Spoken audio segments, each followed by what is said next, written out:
I remember my days when raising finance was a very difficult. Okay, so if government can come forward and make finance available to SMEs, that will help, which they can invest in developing new products, invest in R&D, they can invest in getting new markets. Second can be the infrastructure. Okay, by infrastructure I mean the access to global market. If we are talking of global, it's very difficult for an SMEs to independently market their products globally. So if we together can do something which creates market, if government can negotiate better, understanding with countries, or the trade barriers can be removed, that will help them to market their products. And the third is, investment in technology, R&D, all that will help SMEs to, grow and show their presence and their capabilities in the international market. Okay, sure. So there are three things that you said are needed.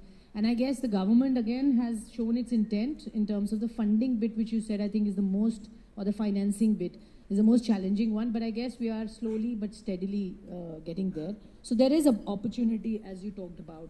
But let me come to you, Mr. Advani, because when we talk of the opportunities that FTAs, for example, throw, and I think of late, with the kind of dialogue that we are having with many countries where there's opportunity, again, this is our time to look at it. First and foremost, your own sense and how you see that progressing, the kind of advantage it will bring to us. And secondly, the global supply chain. I think, how do we best integrate in that system, because we are still not there. I mean, I remember in Davos, we've had these conversations of China plus one, but that's a passe. It's ABC is equal to I, which is anything but China is India. So I guess this is what the formula we are talking about. So what's your sense? Sure, Swati. As far as FTAs are concerned, I think the context is important. In the 90s and 2000s, we signed FTAs with competitors, competitive countries, and so Indian industry did not benefit from any of them. So there's a lot of skepticism in industry about FTAs. The new FTAs that we're signing are more complementary. These are with end markets, target markets, which have large opportunity for Indian industry. So I think it's important that we look at these FTAs with a new light or a new view. In terms of how we can really leverage these FTAs, I think there's a role for government, there's a role for industry. For government, I think it's about disseminating and educating industry about these complex trade documents. These are not just about tariffs, they're much more complex. I think there's an opportunity to set up some capacity building initiatives around, say, FTA facilitation centers around the country that will enable this. And I think we all agree that trade without investment is not so effective. And so I think the Indian government can continue on its current effort to promote FDI into manufacturing in India for partner countries. So that's what the government can do. As far as industry, I think it's our responsibility to upskill ourselves and take advantage of these FTAs. I think it's very important. Non-tariff barriers are very prevalent, and so I think we should all go back to the government proactively and explain to them what these NTBs are and ask them to represent with these partner countries. I think that can be effective. And then, of course, it comes down to competitiveness, right? At the end of the day, like you said, it is not just about China plus one without competitiveness. So Indian manufacturing has to become more competitive. We have to improve our quality standards. We have to understand what kind of standards and compliances these advanced countries need. We need to design that into our products so that they're more accepted. And finally, like I said, trade without investment is irrelevant. So Indian industry must look at outward bound investment, making investment into partner countries in terms of manufacturing capacity, etc. And finally, I think what Sanjeev mentioned, which is at the end of the day, an FTA is only going to be effective if we have consumers in partner countries who want to buy our products. And that will only happen if brand India is promoted. And so it's a responsibility of the Indian government, it's a responsibility of all of us here, all our members, all of Indian industry, to put forward that money to build brand India and make a difference. Okay, brand India, that's what we need to do and promote for us to be accepted in different parts of the world, as you talked about. Fair enough. Mr. Kambata, agri-food, that's one space where we've seen a huge focus again. If you see the budget, if you see the conversations again around how much we can leverage there. And of course, with the aid of technology now, I think that's going to be a game changer. So your sense in that space, we've seen a lot of startups also work around it. What's your assessment and your understanding of how we can use technology again and scale up the agri, beyond the borders? Thank you. At the onset, I would like to wish everybody, some Bawas in the audience, Happy Nowruz. Yes. And today's day is very significant because it shows how the world changes. 2,000 years back, in the Persian empires ruled the world. Yes. Completely. Until India. And at that time, this was the New Year of the world. So whatever. So it's a pleasure. CII invited me here. Now to come to your question, of course, I've been working in this space since long. And we always used to call food processing the sunrise sector. And I'm so happy in the last few years, at least we have seen the sunrise. So that I think is a good news. And how I am saying it is a good news is that, at least in my mind, the integration of agriculture, food processing, consumer, especially from Make in India export, has all happened now. And we can see that in certain sectors where India has already become number 2 or 3 in the world. Yeah. To give it just an example, honey. In a very small time, India is today probably the second largest exporter of honey from in the world. So that shows. And to be honest, your question on SMEs, it is not led by the big companies. The honey thing is all being led by MSMEs, just to give an example. So there are some very good examples. Now, you will ask me what is required to be done, and of course I'm part of a lot of these discussions. And I think the good news is that the PLI has been announced in the food processing sector. And the PLI has been announced not only for capacity building, but also for brand building abroad, the Make in India brand. And this was a specific CII recommendation which has been sort of accepted by the ministry. And today, this is the only sector in which you have money coming, 50% of the money you spend abroad on brand building comes from the government. And a lot of MSMEs are also taken the advantage. Similarly, this sector is available for millets, which I believe is very important because millets will change the way. Like we have launched a millet soup and a lot of things are happening in millet. And I always believe, like one crop, one district, India should stand for a few products. Like there is a wine from XYZ, almonds from... Why not we have, let us say, millets from India? And it's a healthy food. It is good for the farmer. It is good for the industry. It is good for the customer. Why industry? Because it gives us that extra edge. And I was part of many such deliberations, and I believe most important thing is to ensure that we GI patent the millet. Like Scotch whiskey has to be from Scotland, Indian millet has to be from India, and this is something industry and the government has to work together. And I'm very happy to tell you, I'm also part of it, to ensure that we patent or whatever, ensure that this millet becomes our property. Yeah. Then all Indians can get advantage. And last, I think, let me tell you, is the integration with the farmer. We do all this in food processing and exports, but if the benefit doesn't go to the farmer, then we should not be in this industry.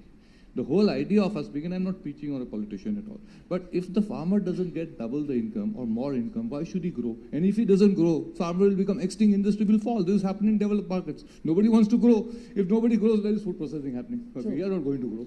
So I think it is in our interest as industry and customer to ensure that the farmer earns a good income and he grows better crops, he grows organic crops, he grows natural crops, he earns, he flourishes, and so rural industry develops, and that's how we will get benefit. And of course, the whole nation, that is the need of our, this is my belief. Okay, fair enough. And I think interesting, millets, well, the government has taken, again, some heed to it. And in the budget, we've seen the year of millets as was announced by the finance minister.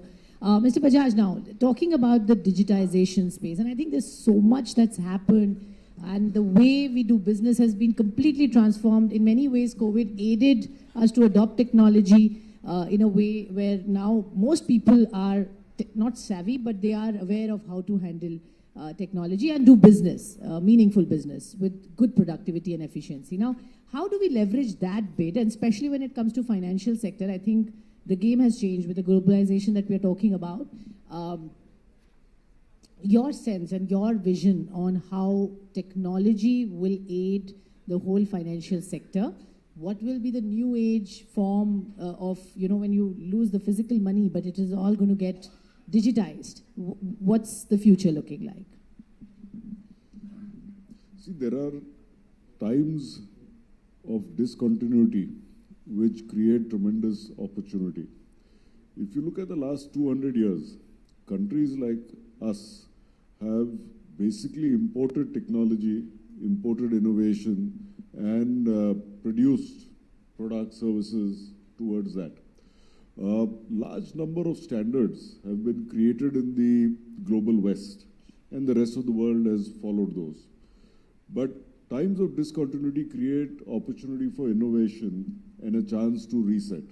And I think the digitalization of the world and also financial services is one such significant opportunity which India has already been grasping. So if you see over the last decade, our entire India digital stack, which is using Aadhaar as the digital identity, our digital bank accounts, digital KYC, UPI as the digital currency, this network that has been created on a set of open digital free protocols developed by the government of India, which businesses can use and create their own business models and services, is truly unique in the world. Sure. Because in most parts of the world, this has been created by the private sector, and then accordingly there is a monopoly on control of that. Today, for example, a MasterCard and a Visa, they earn every time you swipe your card because they've built that capability and it's deserving for them to earn that. So India is in a very unique situation where in the digital world, we have created these set of digital public goods on which we are now seeing, and COVID, as you're saying correctly, has accelerated that. In the last 5 years, we are seeing adoption at global scale, at lowest cost in the world, and I would say, forget as good as somewhere else, far better than what you can see in most of the parts of the world. Look at today how we pay peer-to-peer. Four of us go to a restaurant and you can divide the bill. There is a QR code that comes up with 1/4 amount for each one of us, and we don't even think twice about it. 5 years ago, this didn't exist. When you're ordering on Zomato today or you're ordering on Flipkart or Amazon, and very soon you will use Bajaj Pay, all of you. But this is becoming second nature, which also goes to show our inherent digital, I would say, comfort.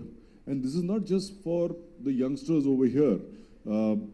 Look at our parents, look at the grandparents of kids, how easily in the last few years they have gotten to adopt this technology. Sure. So we are in this unique position of discontinuity. We have a set of digital innovation tools. I'm talking financial services, but there are in many other sectors. Sure. India, as you know, announced last month in India, and the Singapore government has now linked UPI with Pay Now, which is their equivalent for small value transactions. And India is doing this with multiple other countries. So I think the opportunity over here is tremendous, and as a government and as people, we are grabbing that opportunity. And I'm very confident in some of these spaces, you will start to see Indian technology, Indian innovation, world class, being used in many parts of the world. Sure, but I'm tempted to ask you this because what we are seeing globally also, like SVB or Credit Suisse, now these are serious issues, and the financial institutions per se, what is their future? The heavyweights and have to now figure a new way or lease of life, because perhaps, as you said, digitization is changing the way things are done. So the future of the financial institutions, especially the big ones, what is it that they need to do to ensure that they don't have to go through what the two institutions I just talked about had to? So, as Uday Kotak gave his interview yesterday, which came in the papers today, and this is very real. As a financial institution, and especially as a banking institution where you keep money that belongs to others, trust is very important, and trust comes from prudence. You can never let growth overtake risk, and managing your balance sheet is very critical in any lending institution. It's something that, for example, Bajaj Finance focuses on. We are very clear, and we've had very good growth, as you know, over the last decade and a half. But we always say we are a risk-first company because risk drives everything else. we will gladly sacrifice growth to make sure that we keep a healthier balance sheet and stronger risk controls. So one should never forget that. Yes. And sometimes being a listed entity, being in this public world, everybody's comparing, Arey, that guy is growing, you're only growing 30%, next guy is going 40%. Arey, 30% means I'm doubling every 2.5 years. But that doesn't matter. You get caught in this rat race, and that is where I believe public markets sometimes have their downsides. And that's where strong promoter-led companies, where there is enough control that good quality promoters have, will always do well in the long term, because we are not diverted by short-term trends of the market.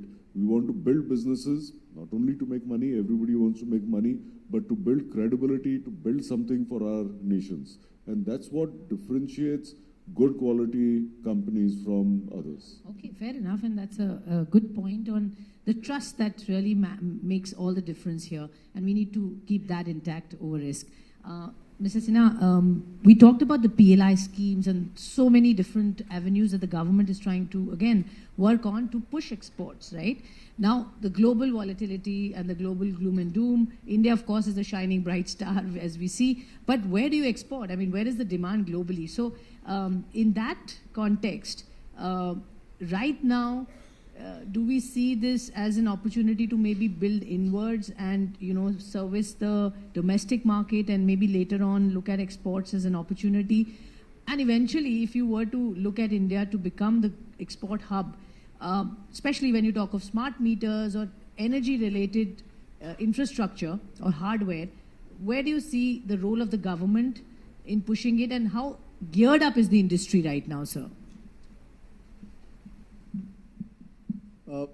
First of all, I think in the energy sector, in the power sector, there is no need actually to export. There is a huge market in the country, and the technology that has come, and I mentioned about the decarbonization and the decentralization. So that opens up a huge potential, and as Sunil mentioned about the small and medium scale industry.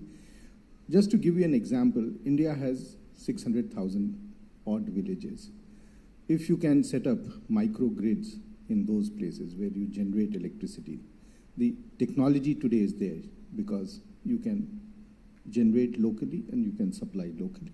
And the whole ecosystem can be developed over there by integrating with the micro enterprises which can happen. So I think the access of energy in rural areas can be really transformative, and especially when we see that today India has 3 crores, 30 lakh pump sets, and how do we do the solarization of that? And that gives opportunity to our small and medium industry, that how do they rise to the occasion and do it?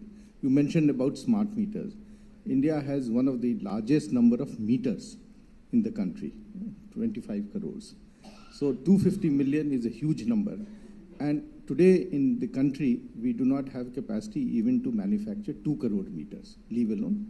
And if we have to change all that in next 5 years, you can imagine the type of opportunity that it creates.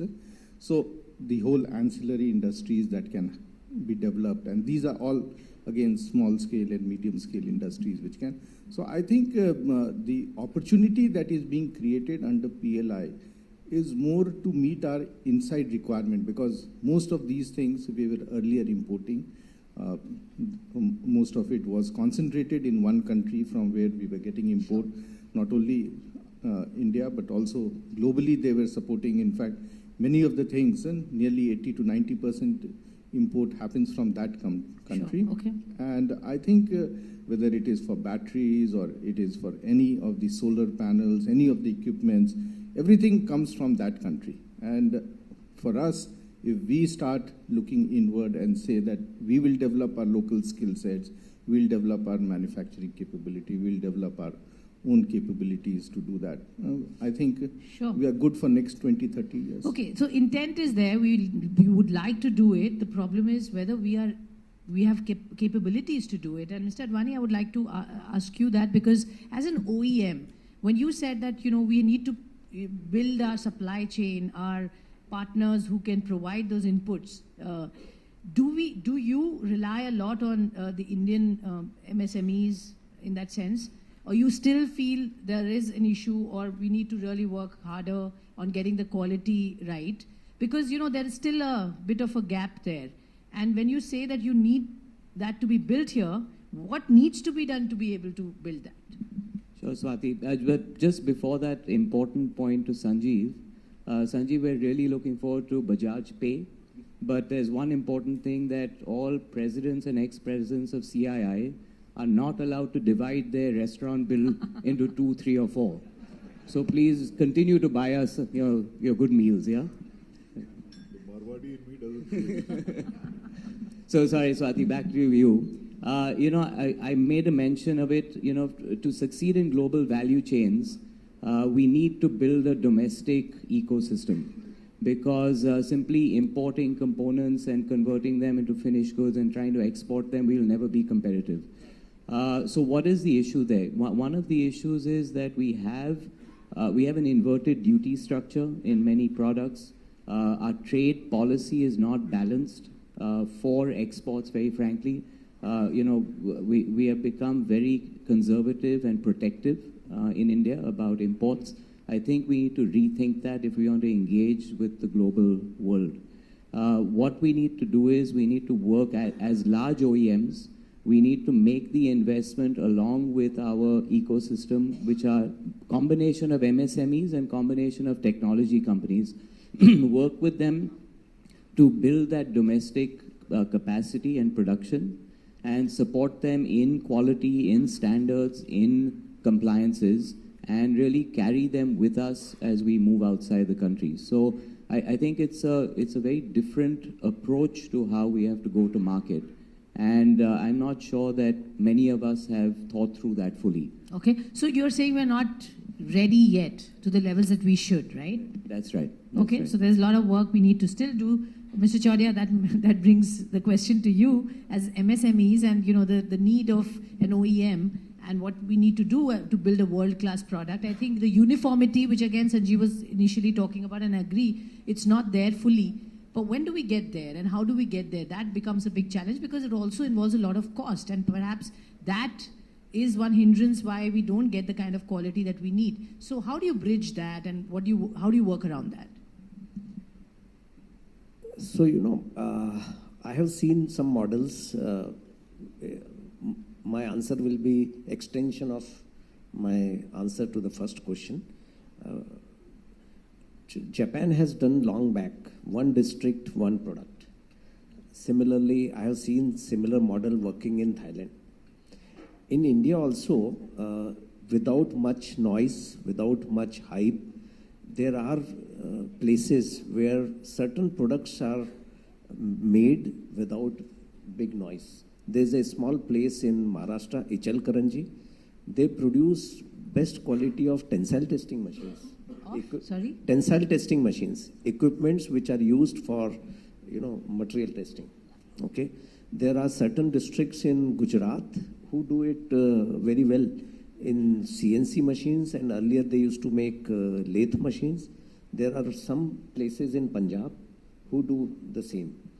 Apart from that, there are products which are handicrafts, okay, which are produced in different parts of the country. So if we can focus on creating one district, one product, okay, and formally support all those businesses. You know, whatever has happened till now is without much support from the government, without much support from the ecosystem. It has become successful because of the entrepreneurship quality of our, you know, business people. If we can support through infrastructure, what Mr. Sinha talked about, electrical infrastructure, if we can provide them road infrastructure, if we can provide them, you know, common facilities for quality testing, for effluent treatment, because now we cannot have manufacturing with a lot of pollution, okay? But it is very difficult for SMEs and small companies to develop their own infrastructure. So if we, for next 5-10 years, if we can focus on creating infrastructure, creating focused approach to help such businesses, I think our SMEs, our small businesses in villages, in districts can become global. Okay, sure. So some models that you talked about, Japan and Thailand, but sir, are you ready to support them is the question. Are they, I mean, for you to, because, no, I'm asking Mr. Advani because he says that there has to be a collaborative approach. Absolutely. So where's the reluctance? So, no. So it's not about reluctance. I wanted to just add on to that a different dimension of this. I think that, of course, Indian OEMs and Indian large manufacturers have to step up and support this. But there can be a parallel track that we take. We should be looking at attracting large multinationals to come in and make manufacturing investments here, especially if we upgrade our SEZ policy. We can attract them for integration in a global value chain. So if we can have an understanding with large multinationals, come and make investment in SEZs, give them certain incentives, but in exchange require them to support a domestic ecosystem within the SEZ for their global value chain, that's another way of pushing this. Okay, so fair I think enough. it's a combination of large Indian companies and multinationals working together to make Sure, this the happen. export-oriented units that the government is anyway working on revamping the old policy. So We've I been guess, waiting for a while. yes, It's yet to happen. Mr. Baba Kalyani put his recommendations, we're aware. Mr. Kambata, you know, half the population is still untapped in the sense when we talk of the women role and their contribution. I think there have been multiple studies which have proved that, you know, if women join the workforce or if they participate in the economic development of a country, it really gives you good results. I mean, many statistics say it. Now, how do we bring in more women in workplace? That element and dimension we cannot miss out because that will value add tremendously. It's like leaving out opportunity that you have, but you know it needs some work. So, what's your sense, sir? Because you are part of some of those committees and deliberations as well. Let me tell you, I'm enjoying here. My daughter is in office, my wife is in office, my sister is in office. And so they are doing all the work. So between us, they are the ones who are driving the company. So good. So we have got our own example. So no, but I do believe that in what I call inclusive growth, with diversity, inclusiveness of all sections is the way to grow. And why only women? I always believe that all the people should get it. That's why I'm very interested in CII in affirmative action, ensuring that SC, ST, marginalized communities, minorities, people from PWD, all types of people get into the mainstream of work. And I don't see there is to be any difference at the stage of employment or sourcing. On the contrary, in sourcing and employment, we can give them a little bit step ahead to ensure that they come and be part of it. And I honestly believe that when it comes to integrity, honesty, hard work, we gain a lot by ensuring this to happen. But on the first question which was being debated on infrastructure, I have got a small point, and that is that when the government has allowed FDI in many places, earlier it was closed, like for example, e-com. Now they said 100% allowed, 75% allowed. There should be some stipulation that X amount will be spent on infrastructure and rural areas. If you are making, let us say you're going to be only on the retail and consumer end and not going to invest in the village, for example, you are going to set up a grocery e-com chain. So you will have good hardware, you will market, you will spend thousands of crores on advertising your brand. But if you don't invest money in cold storage, helping the farmer, so it has no use. So there should be a stipulation which forces people, or what is it, incentivizes people to ensure that they also invest in the area where investment is required. That has been my belief always. Okay, fair enough. So those are some of the points that I think we can incorporate and bring in. But Mr. Bajaj, the manufacturing becomes the biggest, I would say, it's been stagnant for years. There's been a lot of work that we've tried to do to scale that up and make it a quarter of our GDP, but we're still not there. Now, the gaps that need to be filled in for that, there have been efforts, but probably we've not yet succeeded there. So that's number one. How do we work around to make sure we manufacture again as we manufacture? Till we do it, we don't get, you know, that scale that we're talking about. So what are the gaps that we still have to fill in, and who needs to step up? Is it the government or is it the industry? See, that's actually a very broad question, and a few thoughts from my side. One, again, there are sectors where you have globally capable manufacturers. So if you see their example and try to extrapolate that, clearly sectors where India itself is a large market, allows for both capacity and capability to be built. Second is a sense of direction, or one may say priority or focus from the government, and focus on these 14 PLI sectors. And you see the early results, as I mentioned earlier, in electronics or in mobile phones. For Apple to make its latest phones over here, to make the iPads, to announce the AirPods will now be made over here. It's a tremendous shot in the arm for Indian quality. And for every one such Apple, there'll be 10 others that will come following the confidence that a global company like Apple creates. So I think the PLI can be a game changer. As you said, the ABC equals to I is a very significant and real game changer for the next few decades. It's not only a matter of a few years. In addition, the significant drive of the government for improving the ease of doing business, for reducing the cost of doing business, and this is something that is a continuous effort. When we meet the senior leaders in the government, one of the things they always end the conversation is to tell us, give us your next set of recommendations. So a very proactive and supportive government. I think a combination of these factors, if we are sitting 10 years down the line, we will be applauding many more sectors and companies that have created global champions from here. Absolutely. I think global champions is the... Do you want to add on, Mr. Kabata? See, we have talked of the opportunities, but on this globalization, I will also like to a little bit dwell on the challenges. Yes. I was coming to that. Because why I am saying is because, honestly speaking, the opportunities always comes with challenges. And I think we should talk about it, especially the fact that the B20 presidency is with India this year. And CII is the secretariat, and we have a big advantage there. In my mind, there are 2-3 things which are really affecting international trade. And so I would like to dwell upon those 2-3 things. And that, in my mind, is a good opportunity because at least we can put it on the high table of the G20 from B20. And B20 is more about real business. G20 is more about politics, as we know. So coming to the things, number one thing is to ensure that the technology flows from the bigger nations to the smaller developing nations. You can't hold on to technology.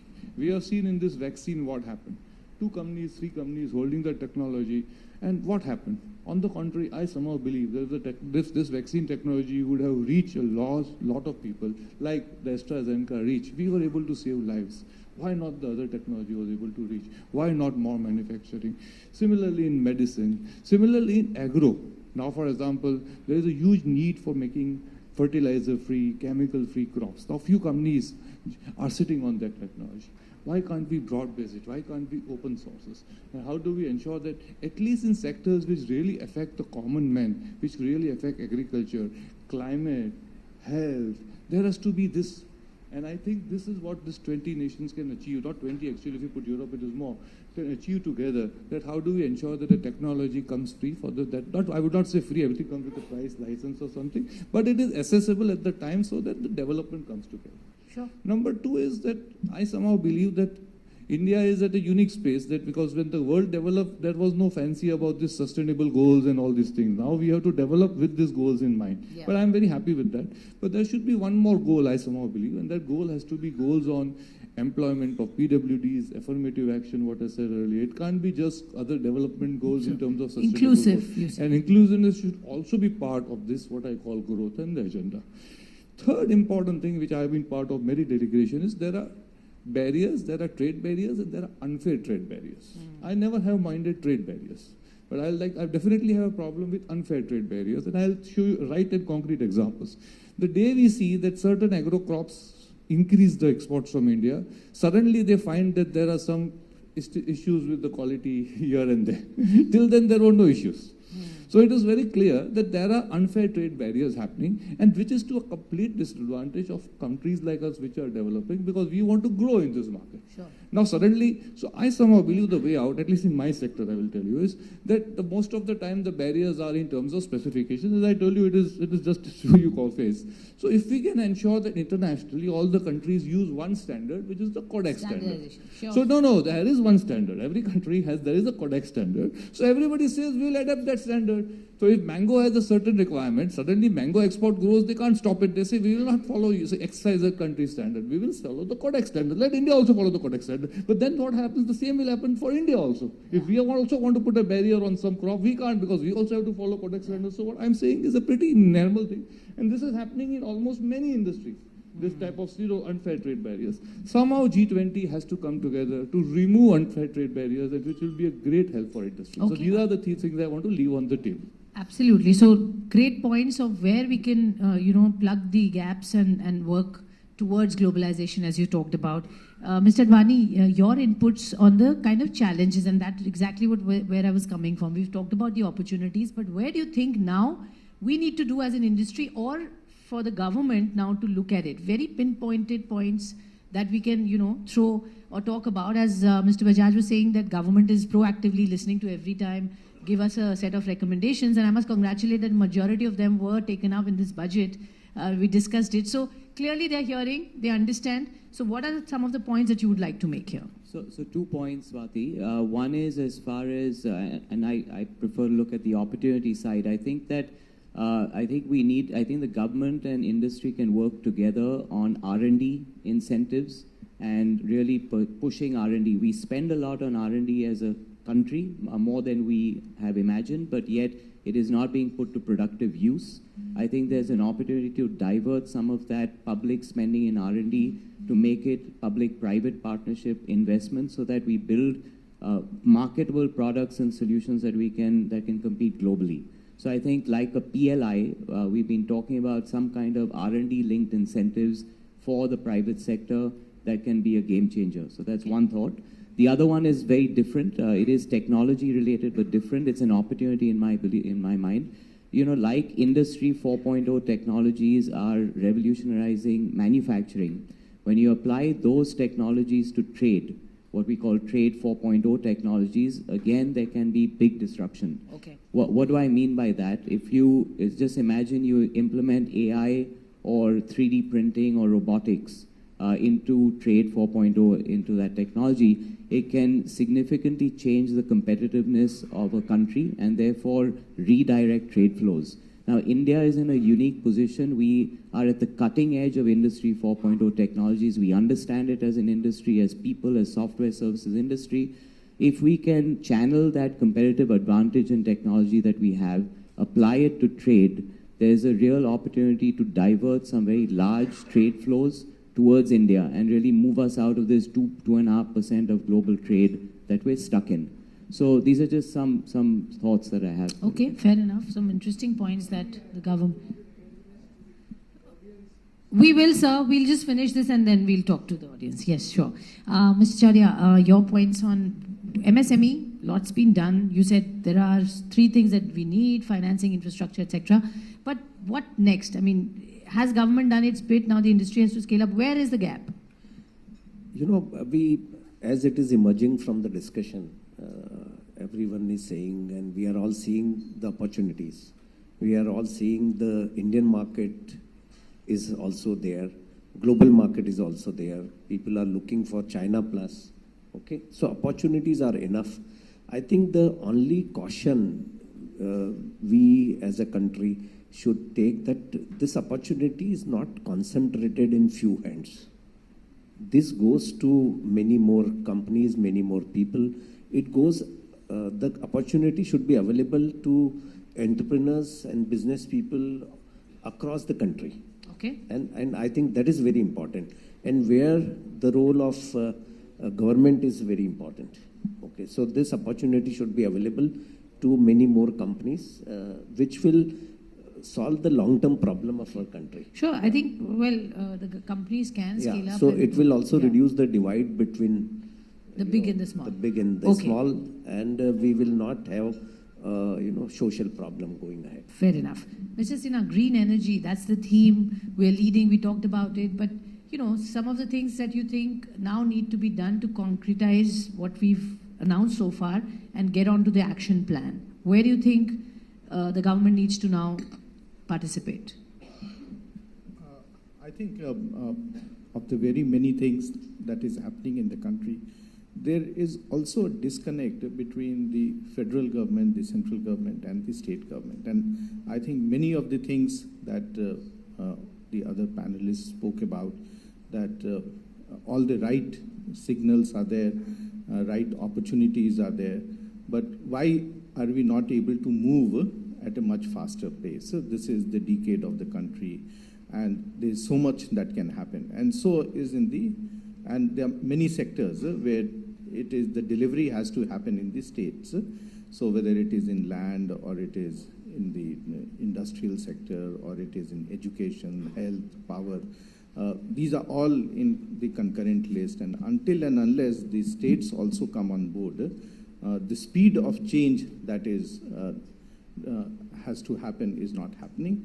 And while the central government, the union budget was an excellent budget, took care of everything that was asked by the industry, but the translation when it happens in the states is not keeping pace. And I think that's an area that we need to work more for really getting into the two-digit growth that we are looking at. Okay, so the state center coordination, I think a lot of work needs to be done there. Quickly, last remarks from Mr. Bajaj, because we need to understand from the overall industry perspective, sir, what are the next set of recommendations that you are taking to the government? Well, that the next leadership will decide what are the next set of recommendations to take No, to your the government. inputs before you. But very clearly, what we've suggested to the government is like these 14 sectors with PLI. We are eventually a country that needs to give more and more jobs to people. So to create a new set of incentives for ELI, or employment-linked incentives, for large employment sectors, whether it's logistics, tourism, film, gaming. So that is one significant recommendation. Second, and Ravi talked about that, is much closer interaction between the center and the states. That will make a big difference in ensuring that we are able to bring in new investment and get it up and running in a very short period of time. And beyond that, I must say that the government is very open to suggestions as long as they are productive and towards the development of the country. So it's something we keep doing. Okay, something we keep doing and going on. Thank you very much, all of you, for joining us and giving us a perspective on where do we go from here and how do we become globalized in this setup and leverage this opportunity that's ahead of us. Thank you so much. The panelists will be available for conversations after this. So thank you.